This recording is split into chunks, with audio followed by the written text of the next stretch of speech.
आज बताऊंगा कि इसकी शुरुआत कब हुई।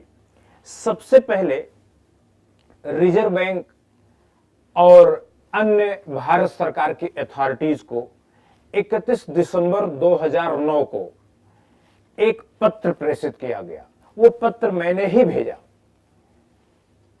मैंने एक पत्र सरकार की संस्थाओं को, सरकार की एजेंसीज को भेज करके ये कहा कि एक नए ढंग की नोट छापना जरूरी हो गया है। वो जरूरी क्यों हो गया है उसका कारण बताया। हमने उनको यह भी कहा कि यह जो नोट है इसको छापने से कोई कानून नहीं टूटता।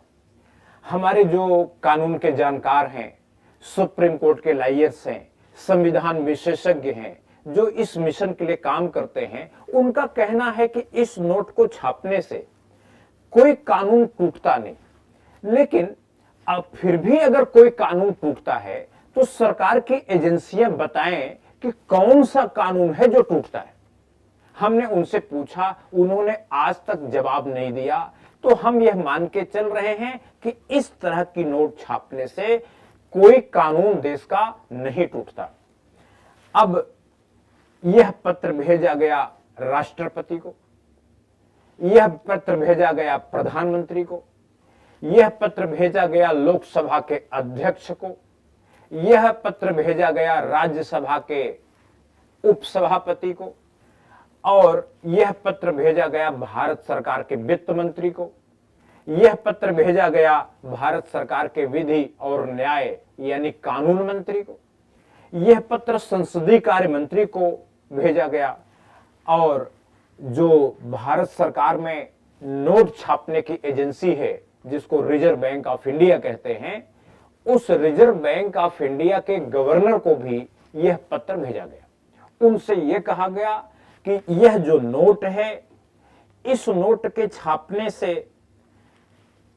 कोई कानून नहीं टूटता। लेकिन अगर टूटता है तो अब बताएं कि कौन सा कानून टूटता है, तो हम संसद में कम से कम यह काम हम लोग कर पाए कि उस पहले कानून को सुधारने का काम करें।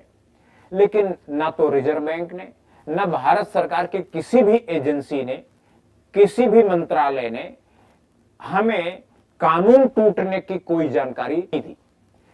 और परिणाम स्वरूप यह हुआ कि यह नोट 1 जनवरी 2012 को विचार के लिए लोगों को जारी की गई।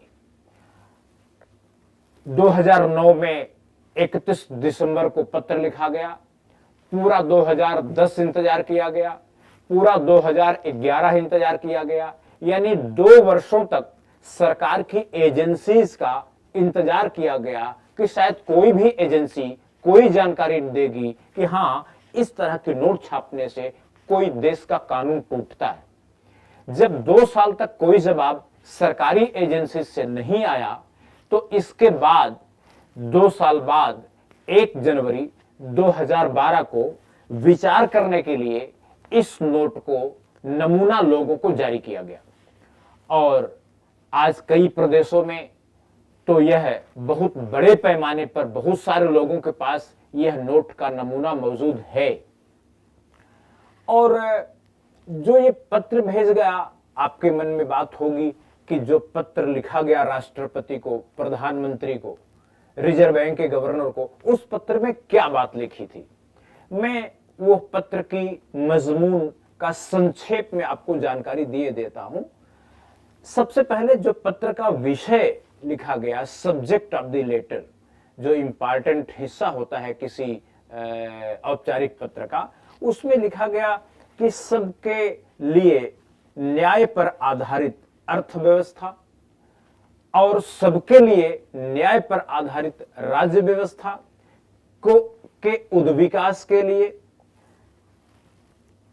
काम करने वाले व्यक्तियों और संस्थाओं को भुगतान करने के उद्देश्य से इस पत्र में प्रस्तावित उपाय यानी आरडीआर की कानूनी समीक्षा करने और सुझाव प्रेषित करने के विषय में यह पत्र का सब्जेक्ट था जो लिखा गया।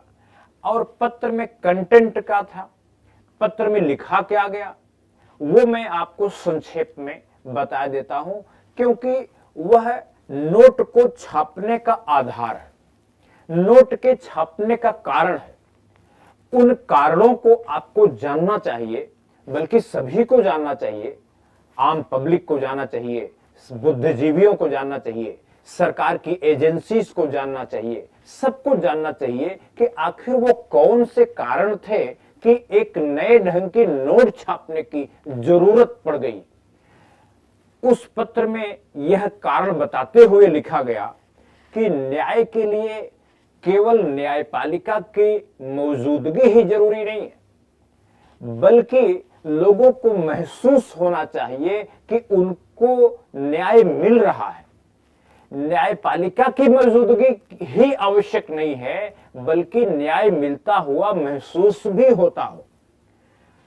देश की कर प्रणाली यानी टैक्सेशन का सिस्टम, देश की बजट प्रणाली और असीमित जो उत्तराधिकार कानून है देश में, ऐसे तमाम कानून और परंपराएं संविधान के सामाजिक, आर्थिक और राजनीतिक न्याय और अवसरों की समता की जो भावना है संविधान में, उसको दफन कर देते हैं।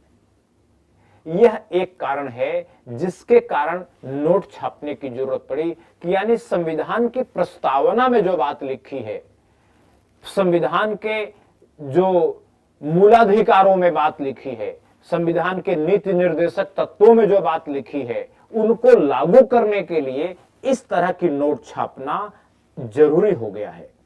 दूसरी जो बात लिखी गई वो ये लिखा गया पत्र में कि